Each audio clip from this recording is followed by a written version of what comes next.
A boy discovers a damaged robot in a landfill and initially thinks it's just a toy. After repairing it, he realizes that the robot has extraordinary abilities. In the future, traditional boxing matches have become obsolete due to their lack of excitement, replaced by gladiator-style battles featuring robots controlled by humans. Charlie Kenton, a former professional boxer, now competes in robot boxing matches across the country, but faces constant defeats. After a hectic night, Charlie wakes up in his van, surrounded by empty beer bottles. He receives a call from someone inquiring about his $30,000 debt. Mistaking the caller's name, Charlie realizes he owes money to others as well. He pretends to have a bad connection and hangs up. A group of girls approaches the van, asking to see the famous fighting robot, Ambush. When one of them tries to take a photo, the man demands $5. The girls decide it's not worth the price and walk away. At the fair, Charlie runs into his old friend Ricky, the arena manager. Ricky offers Charlie $3,000 if Ambush fights one of his bulls. However, the bull weighs 800 pounds, twice as much as Ambush. Charlie bets Ricky $20,000 on the fight, with Ricky warning that severe consequences await if Charlie loses again and fails to repay his debts.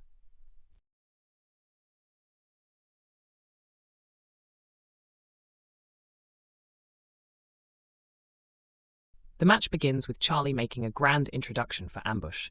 Initially, everything goes smoothly, with the robot effortlessly dodging the opponent's attacks. However, Charlie gets overly absorbed in engaging with the audience and fails to notice the furious bull charging at Ambush from behind. The bull slams into Ambush, tearing off one of its legs. Charlie pleads with Ricky to halt the fight, but Ricky gleefully watches as Charlie's robot is defeated. By the end, Ambush is reduced to a pile of scrap metal, which children eagerly dismantle for keepsakes. Unable to cover the damages, Charlie tries to slip away from Ricky unnoticed. He is followed by two men, and mistakenly believing they're after him for money, he hits one of them. The men deliver devastating news. His ex-wife has passed away, leaving their 11-year-old son, Max, an orphan. Charlie shows little concern for his son's future and heads to court to sign away his parental rights. Wealthier relatives of his late ex-wife are ready to adopt Max, so Charlie sells them the custody rights for $100,000. He agrees to take Max for the summer for a $50,000 deposit to improve their relationship. With the money, Charlie buys Noisy Boy, a top-tier robot with voice control, from the black market. Charlie returns to his gym, where he lives with Bailey Tallett, the daughter of his late coach. She criticizes him for the expensive purchase, reminding him of the rent he owes her. Charlie tries to charm her, but she insists she needs the money for bills. At this point, Max arrives with his new relatives. The boy is distressed not by being sold, but because Charlie didn't share any of the money. Charlie dismisses him, claiming he spent all the money on the robot, and telling Max to leave if he's unhappy. Max decides to stay and watch as Noisy Boy is unboxed. When the robot in samurai armor emerges, everyone is impressed. Charlie attempts to test the voice commands, but finds that the robot doesn't respond at all. Frustrated, he suspects he's been swindled and blames Bailey for not verifying the robot's functionality. Max, who turns out to be more perceptive than the adults, issues commands in Japanese, the robot's native language. Noisy Boy responds correctly, leading Bailey to realize that the issue was simply with the voice control settings. After a brief test, Charlie loads Noisy Boy into his van and heads to the next competition. Max steals the car keys and insists on joining his father, threatening to keep the car if Charlie doesn't agree. Reluctantly, Charlie allows Max to come along, and they arrive at an underground fight club filled with other robots. Confident in a sure win, Charlie asks the organizer, Finn, to enter Noisy Boy into the main event.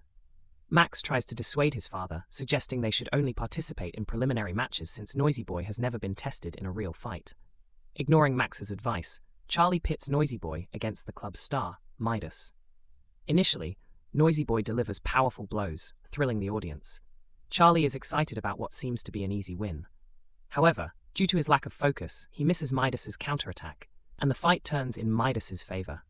Charlie frantically shouts out various commands that he thinks sound impressive. His opponent, better acquainted with his robot's capabilities, soon knocks Noisy Boy down and decapitates it. Following the crushing defeat, only the voice control unit of the robot remains intact. Max chastises his father for entering a fight against the champion without even knowing Noisy Boy's basic commands. Charlie, unwilling to accept the blame, demands that Max be quiet if he wants to spend the night comfortably instead of on the streets. On their way home, they stop at a junkyard to search for parts for a new robot. As they scavenge, Charlie recounts the history of boxing robots and how they replaced humans in the ring. While engrossed in his father's story, Max doesn't notice a cliff and falls over the edge. He grabs onto a robot's hand, which prevents him from falling further. Charlie climbs down to rescue Max, holding him tightly and reassuring him. Max, curious about the object that saved him, discovers an old robot buried in the dirt. He asks his father to fetch the cart so they can take their find home. However, Charlie reverts to his selfish ways and refuses to assist Max.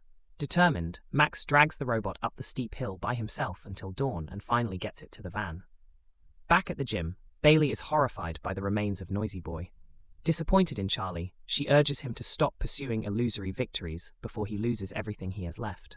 Charlie convinces Bailey to help him one last time by examining the robot Max salvaged. They discover that it's an outdated model designed not for combat, but as a sparring partner. While it can't attack, it's adept at absorbing hits. To everyone's surprise, the robot activates, and Bailey notices it has a rare shadow feature that allows it to mimic any human movement.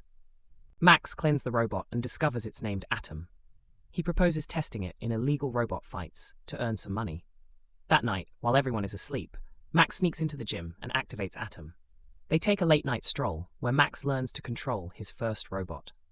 The next morning, Max decides to ask Bailey about his father's past. Bailey excitedly recounts Charlie's boxing career, describing how he always fought with determination and never backed down, even against the toughest opponents. However, with the rise of robot boxing, Charlie's skills became obsolete, and he never achieved champion status.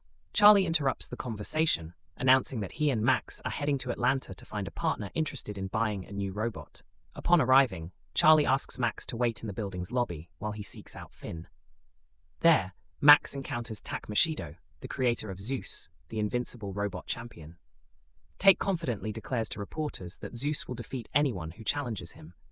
Meanwhile, Charlie pleads with Finn for a loan based on their past friendship, but Finn refuses to take a chance on him.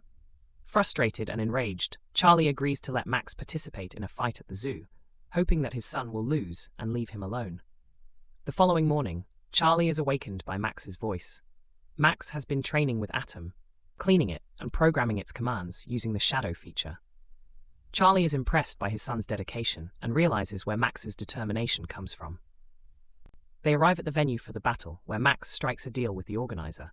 If Atom can last one round, Max will win $1,000. If not, the leader will take Atom. As the fight begins, Max takes control of Atom, who focuses solely on defense, absorbing the opponent's blows. Charlie advises Max to maneuver Atom more effectively to avoid attacks. However, the opponent grabs Atom and delivers a blow to his head, causing him to fall. With only 30 seconds left in the round, Atom must get up to secure the win. Max commands Atom to rise, and the robot complies, earning Max the $1,000. The leader disputes this result and proposes doubling the winnings if Atom can last another round. Despite Charlie's warnings about the risks, Max agrees. In the second round, Atom leaps and delivers a powerful strike, causing the opponent's system to crash. Max triumphs, proudly collecting his prize amidst the cheers of the crowd. The following day, Max continues training Atom and experiments with new commands. When boredom sets in, he dances with Atom, who flawlessly mimics his moves. Charlie joins them, and Max explains he has installed Noisy Boy's voice control system into Atom, eliminating the need for a control panel. Max requests that Charlie teach Atom his boxing style using the shadow feature. Initially hesitant, Charlie advises Max to keep the dance as Atom's unique ring feature. Max agrees to dance only if Charlie teaches Atom to box. Thus begins their intense training regimen. Charlie dedicates himself to teaching Atom combat techniques, while Max incorporates a dance routine before each fight. Atom begins winning consistently, and the father-son duo grows closer.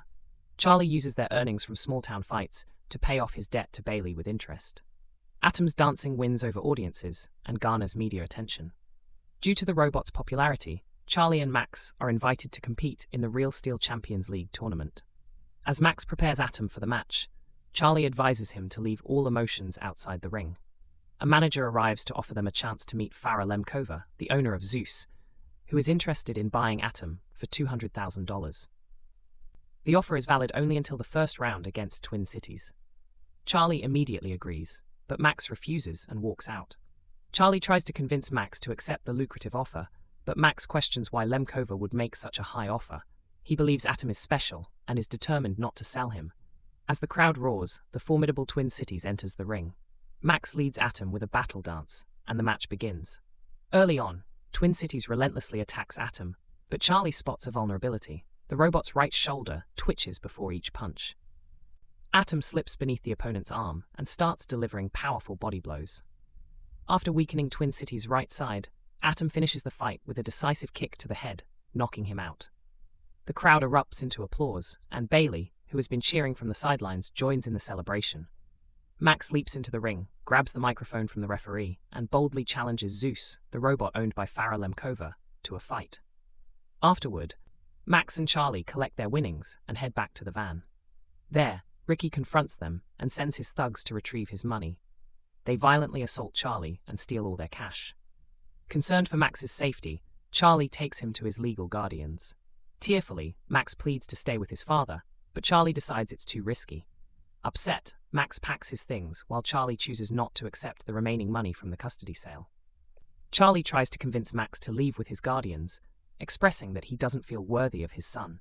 Max's parting words urge Charlie to fight for him. On the way home, Charlie reflects on his time with Max and returns to Bailey, lying down beside her, which makes her very happy.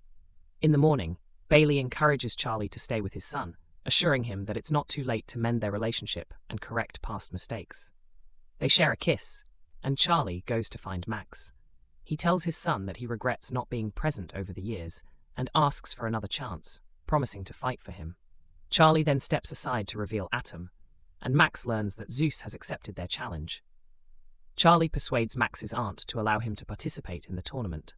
The Champions League hosts announce that Tak Mashido deemed Atom's performance in the previous fight an affront to Zeus, causing a PR crisis for the Zeus team, which now must accept the challenge. Charlie and Max arrive at the tournament with Atom. Meanwhile, Finn is taking bets that the junkyard robot won't last beyond the first round, with odds of 1 to 5. Ricky approaches Finn and places a $100,000 bet that Atom will be out by the end of the first round. If successful, Ricky stands to win $500,000. Zeus makes a dramatic entrance, leaping into the ring to cheers from the crowd.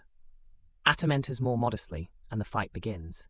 Zeus knocks Atom down with the first punch, leading the spectators to expect a swift victory. Atom rises, but is immediately pummeled again and falls. After being knocked down a third time, Atom gets up once more as Zeus corners him. Charlie finally regains his focus and lands a hit on Zeus before retreating. To everyone's astonishment, Atom begins to dominate the fight, landing successive blows on Zeus. Despite the fierce competition, the old robot manages to stay on his feet until the end of the first round. Ricky tries to flee the building, but Finn catches up with him and collects his money. The fight progresses, and Atom heroically endures through the second and third rounds. By the fourth round, Zeus unleashes his full strength, inflicting severe damage on Atom. A decisive blow damages Atom's voice control system. Despite this, Atom manages to persevere until the end of the round, though his chances of winning now seem slim. Max urges his father to use the shadow feature to control Atom. He notices Lemkova and Mashido growing increasingly anxious about the robot's unexpected capabilities. Eventually, Charlie gives in to Max's desperate pleas. He delivers a motivational speech to Atom before the final round, even though the robot can't hear him. The fifth and final round begins. Charlie plays a defensive strategy to wear out Zeus. Max grows anxious, fearing Zeus might destroy Atom. He pleads with his father to start fighting, but Charlie insists it's not yet the right moment. After waiting for Zeus to tire, Charlie unleashes a series of powerful blows. Zeus starts to falter, and Tak Mashido takes direct control of the robot. Despite this, Charlie lands a powerful uppercut that knocks Zeus down. As Zeus rises, Charlie continues to attack, using all his fighting techniques. The battle is halted by the sound of the gong, signaling the end of the match. The crowd erupts in cheers, chanting Atom's name. Bailey rushes onto the stage and kisses Charlie. Although Zeus is declared the winner, based on points, and retains the title of Real Steel Champion, the fight is a significant defeat for Farah Lemkova's company. Atom is celebrated as the People's Champion, a result that delights Max. The boy embraces his father, who silently conveys his pride and love. Together with Atom, they stand in the center of the ring, basking in their moment of glory and recognition.